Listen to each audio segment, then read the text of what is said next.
It is an amazing year for PC gaming. I mean, 2007 was already amazing with the Orange Box released and all, but this year is going to be even better. For the end of this year, Left 4 Dead has been announced, and I mean another Valve game. That's amazing. And in the meantime, PC players are getting the Variety Map Pack for Call of Duty Modern Warfare for free. 2008 is already amazing.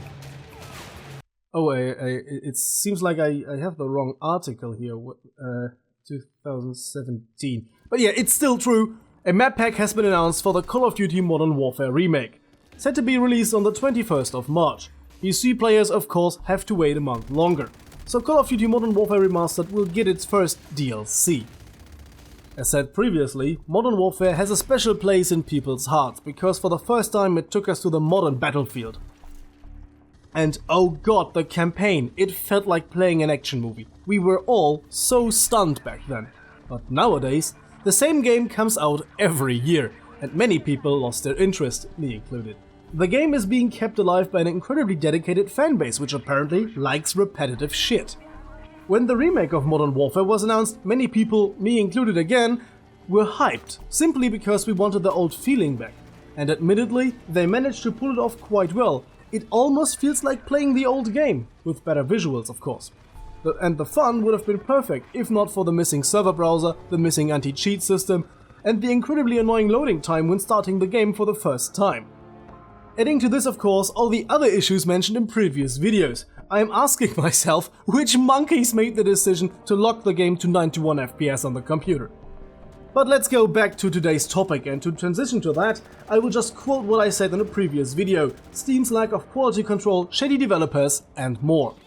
And while we are at the topic, spending money on a game that you already paid for, let's talk about a slippery slope. In the end of the video COD Infinite Warfare a AAA fail, I said that I like COD 4 Remastered. That is still true, but I have to add a big but. The game itself is still fine, discounting that even in the remake you are getting shoved around by NPCs like it's 2003, but what really annoys me, Activision's greediness has gotten the best of them.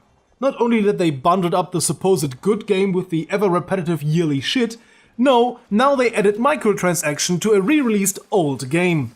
If you know this channel, you know my opinion on microtransactions. I don't like them in full-price titles. Like many other people, I like character customization. It's cool when you can add a little bit of your own design into a game, even if it's just mixing up provided elements. Paying for them was never something I liked. Not if I already spent 60 or more on the game. But why is this a slippery slope? Well, you might think this is a bit far-fetched, but if they add microtransactions to a remastered version of an old game, how long will it be until they sell remastered old DLCs? In my opinion, a remastered edition of an old game should include everything that came out for it. Especially if they charge 60 or more for an old game that just got a fresh coat of paint. Guess what they are doing now? Yes, I called it remastered DLCs. First adding microtransactions to the old remastered version, and now this. They are selling a remaster of a DLC. A remaster including a remaster of a remaster. Because the map Chinatown is actually just a revamp of the map Corentin from the old World War II era Call of Duties. This is the first time a company does this. At least the first time I know of. They are creating a precedent here. This is going to be the new standard. I just know that the outrage is going to be huge again, but in the end of the day, people are going to buy it anyways. And that sends the message to the company, it's okay. And this will be the new standard, I promise you that. By the way, it's the second prophecy I got right. I also called CSGO sprays before they did it. But these were easy prophecies. Companies are of course trying to make as much money as possible. I cannot blame them for that. But with our behavior, we are setting the guidelines for them. Let me elaborate on that a little. Consumer behavior dictates the ways publishers approach their releases. Activision already had to act once before. They increased the development time of their Call of Duty games because they realized they need to increase the quality of the masquerade they are building around the same old concept every year. And as far as it goes today, that concept works. Let us face it, the battle on the Call of Duty front is lost. The franchise is going to be milked till it's dead. They will publish the same game over and over and every year change it a tiny bit. Call of Duty is not a game for gamers anymore. And the publishers know it. The developers too, that's why the game skill is so, low. A 9-year-old can play this game easily. Back in 2013, in an interview with the official Xbox magazine, executive producer Mark Rubin said, "It's a kind of weird, ironic thing to say," he continued talking about the target audience. "They aren't hardcore gamers, or even gamers, but they play Call of Duty every night. And those guys are going to continue to play regardless of the platform. So I think not only will we continue to engage with that existing player base, but we will take the next gen and see how far we can go with it." I think it says a lot when the game's producers don't consider their audience to be gamers. By the way, have you bought Call of Duty Infinite Warfare in a bundle with Call of Duty 4 Modern Warfare Remastered? And got the Season Pass to get all the great new content? For both of the games? Nah, fat chance. Have fun spending some more money. The game's Season Pass only applies to Infinite Warfare. So, in general, I guess one would think a remastered game would include all add-ons. You know, the way every other company handles these kind of Game of the Year releases or re-releases of remastered stuff. I honestly thought they would go down the way of Rainbow Six Siege or Overwatch and add new free content. I mean, with all the negative attention they are getting recently, that would have been a smart move. But why am I even surprised? Not only are we dealing with an incompetent publisher that doesn't give a fuck about releasing broken and unpolished games, no, we are also dealing with a publisher that is greedy as fuck. Activision, if you want to save money, make a multiplayer-only game and then really focus on it. Make Call of Duty multiplayer great again. You are spending millions on a boring and mediocre story every year. Put out a single player every 3 years and make a good one. Also save the money you are spending on celebrities. Jon Snow's broken see-through hands don't make the golden turd any more shiny. And who was the last guy? I think Kevin Spacey, wasn't it? Ja, ein richtiger Kevin.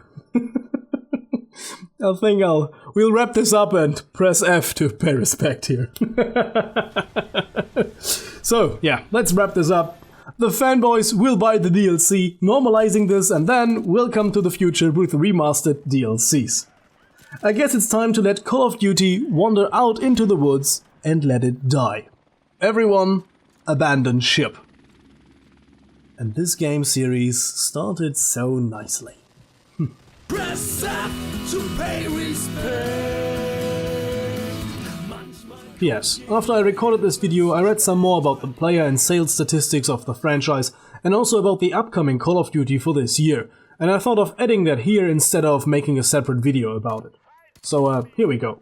What I said about letting it go and die, well, that's not going to happen anytime soon. Even though the game is being criticized more and more, meanwhile even from the side of the gaming press, who in the past were so reluctant to point out obvious flaws, like the continuous use of the same engine that was created in 1999. They have of course updated the engine more and more, but still you can't help but notice it is dated. The player statistics for the current Call of Duty, at least on the PC, are horrible. And even though it was one of the best-selling games of 2016, it's still undersold compared to Black Ops 3. Looking at the sales statistics, the Black Ops series is what keeps the franchise swimming in the first place, because the more futuristic parts of the series are not as popular as you might think. Several news outlets were reporting on a around 50% decline in sales compared to the previous year. That's a massive blow. It might be a result of several factors. The fact that the game was already widely disliked because of the futuristic setting. We all remember the trailer and the dislike ratio back then. Another factor might be the overall growing reservation against Call of Duty in general, and maybe most significant, the fact that it was bundled up with another game, making it more expensive. Overall sales numbers are pretty good though, but I guess not good enough for a company that is of course trying to maximize earnings. I'm curious how the next Call of Duty will look like, because they appear to be trying to play it safe with a rather traditional Call of Duty. No future elements, no wall running. And according to the developer Sledgehammer Studios, they are going back to the roots. I doubt that it will be a World War II scenario, more likely a Vietnam scenario, because Sledgehammer Studios were at some point working on a Vietnam-based Call of Duty game. Furthermore, they are telling us that they are going to revamp the visuals. Does this mean new engine? Let's hope so. There has also been a statement thrown around that they are aiming for ultra-realism. Taking into account that we are talking about Call of Duty, my bullshit sensor went off. Ultra realism and Call of Duty? I remain skeptical. A series which has always attempted to be as action-packed as possible is not going back to the roots with ultra-realistic gameplay, but maybe they're referring to the graphics. So let's wait and see how it all unfolds this year. If they're really going for a classic setting, it might be a good thing for COD as a franchise. And now that's really it for today. Do you have any opinion on today's topics? Share them in the comment section down below. I'd be especially interested in hearing what might save the franchise for you and what would make you buy another Call of Duty. So I'll see you guys next time. Till then, have a nice day and as always, goodbye and guten Tag.